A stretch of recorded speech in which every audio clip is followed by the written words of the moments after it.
Bonsoir à tous et bienvenue sur ITV Afrique, la première télé éducative au Mali. Merci de suivre ce nouveau numéro de votre magazine Initiative. Depuis le XVIe siècle, le Mali, notre pays, entretient de bonnes relations avec la Turquie dans plusieurs domaines, économiques et commerciaux. D'environ 20 millions de dollars en 2009, les échanges commerciaux entre ces deux pays sont estimés aujourd'hui à plus de 140 millions de dollars. Et justement, ces deux pays envisagent de booster encore ce chiffre. Chers téléspectateurs, c'est pour vous dire que les portes du commerce international vers la Turquie vous sont maintenant accessibles.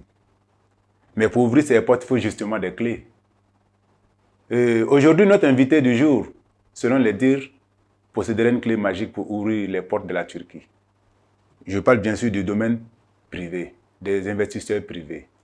Nous avons le plaisir de recevoir chez vous et pour vous M. Moussa Koulibaly, directeur général de Kaoma Turk. Il nous dira qu'est-ce que Kaoma Turk, bien sûr.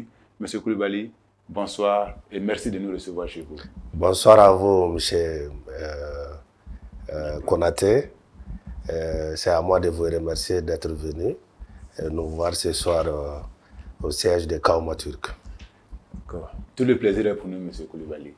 Avant de vous demander de vous présenter à nos téléspectateurs, j'aimerais savoir, dites-nous, M. Koulibaly, est-il vrai que vous possédez une clé magique qui ouvre les portes du commerce international vers la Turquie? Merci pour cette bonne question. Nous rendons d'abord grâce au Tout-Puissant en priant et en formulant des prières sur son prophète bien-aimé. Comme vous l'avez dit, avant de me présenter à nos chers téléspectateurs, c'est vrai qu'ici à Kaoma Turk, nous avons en tout cas la possibilité de créer un pont de commerce entre les opérateurs économiques maliens et turcs. Voilà. Et justement, pour cela, qu'est-ce que vous avez mis en place? Quelle est l'initiative qui a été mise en place pour cela? Ici à Kaoma Turk, d'abord, ce qu'il faut retenir, c'est que nous avons ouvert nos portes en 2015, après plusieurs missions économiques organisées sur la Turquie. Ce qu'il faut reconnaître aussi, c'est que nous organisons traditionnellement des voyages d'affaires et des voyages touristiques sur la Turquie, en organisant des foires, en organisant des forums, des foires au cours desquelles des opérateurs économiques ont la chance de se rencontrer et d'échanger sur des opportunités d'affaires entre les deux pays. Donc, ici, nous avons également la possibilité, n'est-ce pas, d'organiser des voyages privés. Nous recevons régulièrement des voyageurs privés turcs qui viennent dans différents domaines tels que la construction, tels que le commerce général, tels que les machines, l'industrie. Donc, nous sommes ouverts à tous ceux qui veulent, n'est-ce pas, nouer un partenariat entre le Mali et la Turquie. Monsieur Koulibaly, vous êtes ouvert à tous ceux qui veulent nier un partenariat entre le Mali et la Turquie. Mais moi, je suis un peu curieux quand même. Qu'est-ce qui vous a motivé à mettre en place ce centre d'affaires-là? Vous avez été victime d'une injustice ou bien des difficultés pour arriver en Turquie ou bien? Au fait, en Turquie, nous avons effectivement quelques soucis. Et il y a des soucis, n'est-ce pas, de trouver des bons opérateurs économiques, de trouver des bons entrepreneurs, de trouver des bonnes usines. Et aussi, il y a le souci d'acheminer les produits après les achats, d'acheminer les produits de la Turquie au Mali. Donc, c'est pourquoi nous avons créé notre centrale d'achat pour aider les opérateurs économiques maliens à réaliser leurs achats en Turquie et après les achats, les aider également à travers notre compagnie de cargo qui existe, qui est ouverte à Istanbul, dans le quartier de Aksaray, et qui est également représentée ici au Mali pour pouvoir faciliter effectivement les échanges commerciaux entre les deux pays et surtout de surcroît avoir des bons fabricants. Parce qu'en Turquie, la difficulté, sinon les difficultés, c'est qu'il est difficile de prendre contact avec les fabricants directs. Donc, ce que nous faisons, c'est de mettre en contact les opérateurs économiques maliens avec les fabricants directs afin de pouvoir peut-être bénéficier des représentations et bénéficier également des avantages, tous les avantages liés à ça, qui peut être, pour qu'ils puissent être compétitifs sur le marché malien, développer leurs affaires et développer surtout leurs différents projets. Je crois que nous parlons ici du secteur privé, bien entendu. Bien sûr. Des investisseurs privés. Tout à fait. Donc, si je comprends bien, lorsque quelqu'un qui veut faire des affaires en Turquie vient vous voir, vous lui garantissez un contact en Turquie où il peut s'approvisionner. Vous garantissez la transaction du processus du début à la fin, ou comment ça se passe? Ici, à Kormaturk, nous avons un système qui est mis en place avec une équipe dynamique, jeune, qui a de l'expérience dans le domaine. Si vous arrivez à Kormaturk, ça veut dire que vous pouvez aller vous occuper d'autres affaires. Vous nous laissez ce qui est à gérer avec la Turquie. Nous avons un carnet d'adresses très très grand. Excusez-moi de vous couper. Allez-y. Moi, par exemple, on va aller au concret. Moi, j'ai de l'argent, je veux faire des affaires. Par exemple, je vais importer telle marchandise, par exemple. Donc, je viens vous voir. Ah, monsieur Koulibaly, j'ai envie d'importer telle marchandise. Et je vous donne le nom de la marchandise et je vais chez moi, je me couche, j'attends le résultat. Comment ça se passe? C'est à peu près ça, on peut le dire. Donc, ici à Kormaturk, si vous avez un besoin quelconque avec la Turquie que vous venez nous voir, d'abord nous allons recenser vos besoins, savoir exactement ce que vous voulez. Et dès que nous savons ce que vous recherchez, nous pouvons par la suite prendre contact avec nos multitudes de partenaires qui sont en Turquie pour d'abord préparer les factures pro forma afin que vous puissiez avoir une idée du prix, négocier les prix pour vous et ensuite garantir aussi les transactions bancaires et toute autre transaction possible. C'est-à-dire nous acheminons, nous faisons de fond en comble, nous assistons de fond en comble les opérateurs économiques maliens. Dès que vous êtes chez nous, nous vous donnons la garantie de vous trouver déjà les fabricants directs, vous aider à faire les achats, faire les transactions bancaires, etc., etc., et aussi l'acheminement qui pose tout un tas de problèmes. Donc, ça veut dire que nous vous donnons, et si c'était le domaine industriel, nous allons vous dire l'usine clé à main. Voilà. Donc, maintenant, ce que j'aimerais savoir en fait, de même que vous donnez l'usine clé à main aux investisseurs maliens, est-ce que c'est la même chose que vous faites pour les investisseurs turcs qui veulent venir au Mali? Il y a des fois, comme je l'ai dit, je le disais tantôt dans l'introduction, il y a bien sûr, nous travaillons à ce que cette création de ponts soit dans les deux sens. Ce n'est pas que seulement nos opérateurs économiques se déplacent pour aller faire des achats en Turquie. Il y a beaucoup de produits ici également, des produits locaux dont les Turcs ont besoin. On peut citer entre autres les noix d'acajou, on peut citer également notre sésame, on peut citer le beurre de karité, pour lesquels les Turcs ont souvent des besoins cruciaux. Et nous sommes là également pour faciliter la transaction et le transfert de ces produits-là vers la Turquie. Et en même temps, ce n'est pas seulement dans le domaine purement commercial que nous évoluons.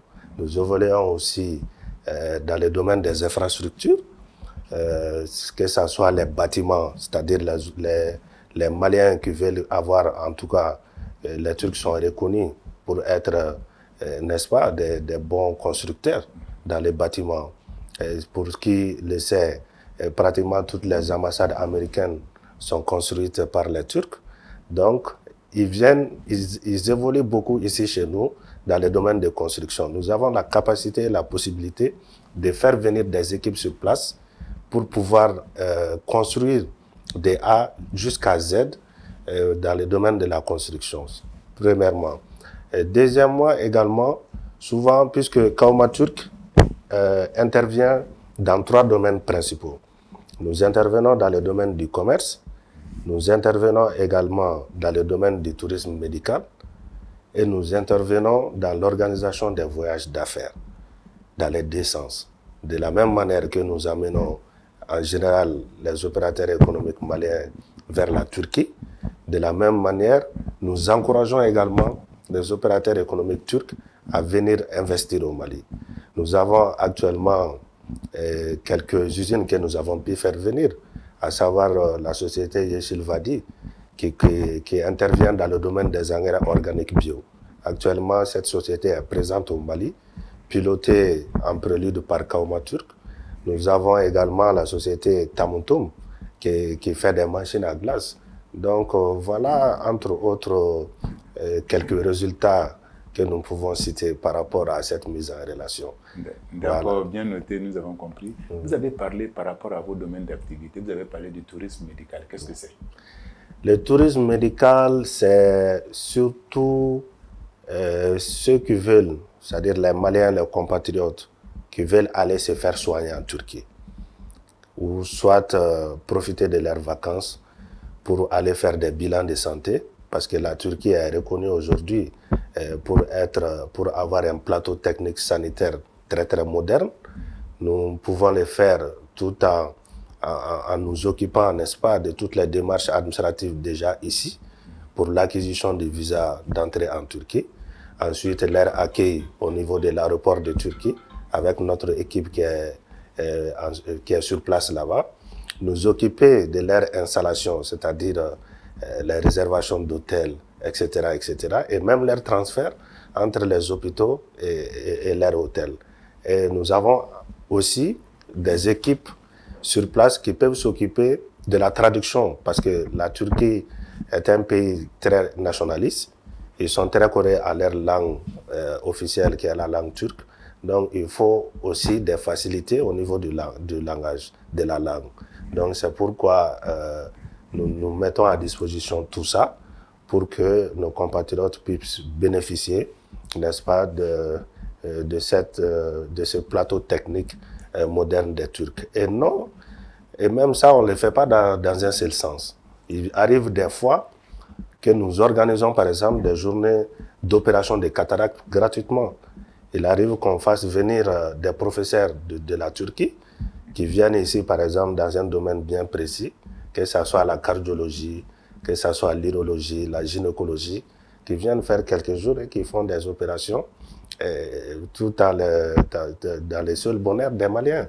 Donc, dans le tourisme médical, nous sommes très réputés, nous sommes très reconnus là-dedans, aujourd'hui, ici, à Bamako. Vous avez parlé tantôt d'obtention de visa, vous facilitez l'obtention du visa, le sésame quand même qui cause beaucoup de torts, qui empêche beaucoup de rêves. Maintenant, vous garantissez que celui qui passe par Kauma Turc est sûr d'avoir son visa pour aller en Turquie? Vous savez, le volet visa, c'est un sujet très sensible. Justement. Parce que ça rentre dans le cadre des relations diplomatiques et surtout ça rentre dans l'intégrité personnelle d'un pays. Mais ce que nous pouvons dire par rapport à ça, c'est que la Turquie aussi a tout intérêt que les vrais opérateurs économiques se déplacent pour aller là-bas parce qu'ils sont en surproduction. Ils ont besoin des gens, ils n'ont aucun intérêt à ne pas accepter que les gens qui veulent aller soit se faire soigner, qui sont quand même, qui ont quand même des documents qu'il faut et qui sont les personnes bien indiquées. Donc voilà, ils n'ont pas de souci à se faire s'ils viennent nous voir ici à Kauma Turc. Donc nous pouvons bien sûr les assister. Mais encore une fois, ce qu'il faut retenir, c'est que le consul général au consulat de Turquie dispose de, comment on appelle ça, il y a le mot en français qui existe, mais c'est sous son autorité. Mais ce qu'il faut reconnaître, c'est que récemment, nous étions en Turquie dans le Forum économique Afrique-Turquie, qui a été présidé par son Excellence M. Recep Tayyip Erdogan, pour lequel j'ai une grande admiration, mais qui nous a signifié qu'aujourd'hui, l'Afrique est le vecteur du développement du monde occidental. Donc, tout ça pour dire que ceux qui sont vraiment dans les conditions nécessaires n'ont pas de souci à se faire par rapport à la demande de visa avec Kauma Turc. Monsieur Coulibaly, merci pour tout ce que vous faites pour l'industrialisation du Mali, surtout dans le domaine du secteur privé, bien sûr. Mais j'ai juste par curiosité, tout ce que vous avez dit, je n'ai pas entendu étudiant. Est-ce que ce volet n'est pas pris en charge par Kauma Turk? Vous ne facilitez pas l'accès à la Turquie aux étudiants maliens, par exemple? Bien sûr, bien sûr. C'est-à-dire, au départ, comme je l'ai dit, Kauma Turk a commencé par la mise en relation d'affaires, et l'organisation des foires, des forums, etc., etc. Encore une fois, ce sont les parents d'élèves parce que, pour vous dire qu'à notre dernier forum, nous avons pu mobiliser en tout cas plus de 70 opérateurs économiques qui sont venus en Turquie participer au forum WCI Forum. C'était une grande rencontre, un grand forum au cours duquel les opérateurs économiques maliens ont pris beaucoup de contacts. Il y a aujourd'hui beaucoup de relations qui sont nouées, beaucoup de Maliens qui ont pu trouver les produits qu'ils cherchaient, ils recherchaient depuis quelques temps, qu'ils n'arrivaient pas à trouver. Donc c'est sous la demande de ces parents-là qui avaient des difficultés, n'est-ce pas, à envoyer leurs enfants en Turquie. C'est sous leur sollicitation que Kauma Turk s'est aussi lancé dans ce qu'on appelle les transferts d'étudiants. Aujourd'hui, nous avons à notre actif plus d'une 50aine d'étudiants, un peu partout en Turquie, que ce soit à Istanbul, que ce soit à Ankara. Et nous travaillons avec des universités de renommée qui acceptent les étrangers dont ils sont en toute sécurité. Et aujourd'hui, la Turquie est reconnue également pour être parmi les leaders quand même dans le domaine de l'éducation. Donc effectivement, Kauma Turk s'occupe des transferts d'étudiants. Nous nous occupons de tout ce qui est documents administratifs et nous nous occupons de leur accueil là-bas, les chercher des hébergements, que ce soit sur les campus ou en tout cas des hébergements privés, les trouver des universités répondant à leurs demandes, et voilà, pour qu'ils puissent bénéficier d'un avenir meilleur. Si je comprends bien, le nouvel étudiant, le nouveau bachelier, il vient s'inscrire à Kauma Turk, il veut s'inscrire en telle faculté, il fait sa demande, vous vous chargez de trouver une université, maintenant les conditions pour qu'il puisse aller faire ses études là-bas. Oui, tout à fait, tout à fait. C'est-à-dire aussi, pour la Turquie, il y a ce qu'on appelle des écoles arabes, arabophones, qui peuvent accepter les fondamentalistes, ceux qui sont au niveau fondamental. Mais la plupart des étudiants que nous recevons ici, ce sont des étudiants qui ont déjà eu leur baccalauréat. Et après le bac, ils viennent nous voir. Après la sortie de leur attestation, c'est très important de le souligner. Donc nous prenons leur attestation, nous prenons leur souhait, par exemple la filière qu'ils veulent aller faire en Turquie. Et dès qu'on connaît cette filière, nous recherchons plusieurs universités et nous faisons des propositions à l'étudiant et à ses parents. D'accord, merci M. Koulibaly pour tous ces efforts-là. Kauma Turk, c'est le centre d'affaires de mise en relation Mali-Turquie. Mais dans tout ça, quels sont vos rapports avec la Chambre de commerce du Mali? Très bonne question. La Chambre, je profite de votre micro d'ailleurs pour saluer, n'est-ce pas, le président de la Chambre de commerce, qui est un repère pour tout le génie économique malien, et toute son équipe technique, administrative, qui sont des très bons partenaires. Nous avons, à notre dernier forum, tenu notre réunion au sein de la Chambre de commerce, donc à la présence de la représentante du ministre de l'Industrie et du Commerce. Nos rapports sont très bons, nous avons des rapports de partenariat, nous avons aussi des rapports beaucoup plus intime. Sinon, d'aucuns penseraient que vous vous substituez à la Chambre de commerce, parce que ce que vous faites là, c'est normalement le rôle étatique de la Chambre de commerce, la mise en relation avec les autres partenaires. Bon, on ne peut pas dire ça. Ça peut être formulé autrement. Nous pouvons dire que nous venons en renfort, en appui. Nous venons en appui à la Chambre de commerce. Par exemple, la Chambre de commerce nous accompagne beaucoup dans nos activités. Et la chambre de commerce est comme, on va dire, la structure mère de tout ça. Nous nous inspirons d'elle pour pouvoir l'aider dans son travail. Et ils ont un travail beaucoup plus national, beaucoup plus colossal. Nous nous occupons essentiellement et surtout des privés. Bon, et aucunement nous pouvons nous substituer à la chambre de commerce.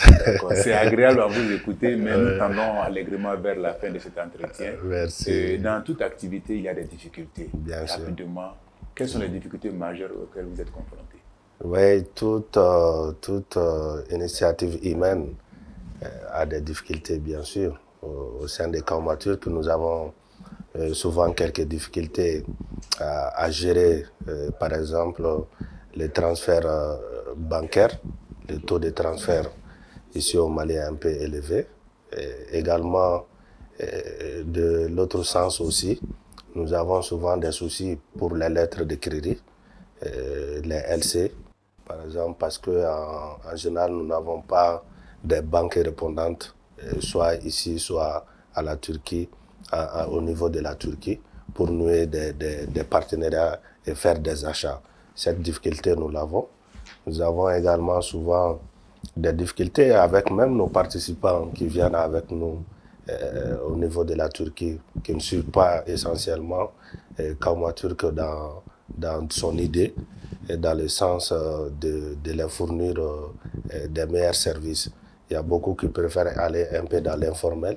Ce que nous voulons, c'est formaliser tout ça, mettre tout ça dans un cadre beaucoup plus sécurisé pour les éviter, n'est-ce pas, de tomber sur des mauvaises personnes en Turquie. Merci, M. Koulibaly, d'avoir répondu à nos questions. Merci. Mais on va sacrifier à la traditionnelle.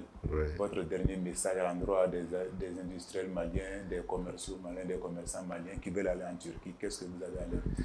Bon, on va dire pas un dernier mot. Le dernier mot, c'est donc on dira. Le message. Oui, on dira surtout que nous lançons un appel. Nous lançons un appel à tous les opérateurs économiques et aux organisations fêtières, que ce soit le CNPM et le Conseil national du patronat du Mali. Et je salue d'ailleurs le président avec lequel on était récemment au Forum économique et aux autres organisations fêtières à associer Kaumaturk dans tout ce qu'ils font. Et nous lançons également un appel aux opérateurs économiques maliens à venir rencontrer Kaumaturk parce qu'il y a beaucoup qui ne savent pas qu'une telle structure existe ici pour créer un point de contact, pour faciliter aussi leur achat en Turquie. Donc, comme on le dit, je terminerai par cette citation, qui est celle qui dit que celui qui a planté un arbre a bien mérité, celui qui coupe cet arbre pour en faire des planches a bien mérité, celui qui prend ces planches pour en faire un banc a bien mérité aussi, mais celui qui s'assoit sur ce banc, prendre un enfant sur ses genoux et lui apprendre à lire a mieux mérité que tous les autres.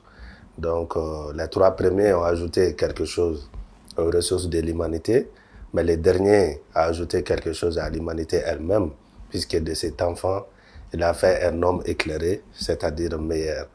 Donc, tout ça pour remercier et saluer aussi nos mentors. Nous ne pourrons pas tous les citer. Et également saluer nos autorités actuelles, qui sont en tout cas des références aussi pour la population juvénile. Je vous remercie également vos techniciens, votre télé, etc. Ce que vous faites est tout simplement formidable. Et je vous dis à bientôt, Inch'Allah. Et merci à tous les téléspectateurs qui sont en train de nous suivre. Kaumaturk, c'est la mise en relation d'affaires entre le Mali et la Turquie. Merci, M. Koulibaly, de nous avoir reçus. Alors, c'est à nous de vous dire merci pour tout ce que vous faites pour la jeunesse malienne, pour les entrepreneurs maliens, pour le leadership malien. Merci. Chers téléspectateurs, nous voilà à la fin de notre entretien. Je vous rappelle que nous étions avec Moussa Koulibaly, directeur général de Kaumaturk, un centre d'affaires de relations entre le Mali et la Turquie. Aujourd'hui, nous avons parlé essentiellement de commerce et d'industrie entre le Mali et la Turquie. Mais avant de vous quitter, je terminerai en vous disant que sachez que la révolution industrielle du Mali est une chance pour sa jeunesse, à condition que celle-ci prennent conscience de ces enjeux pour pouvoir profiter de tous ces atouts et de ces opportunités. Sur ce, je vous dis au revoir et à la semaine prochaine.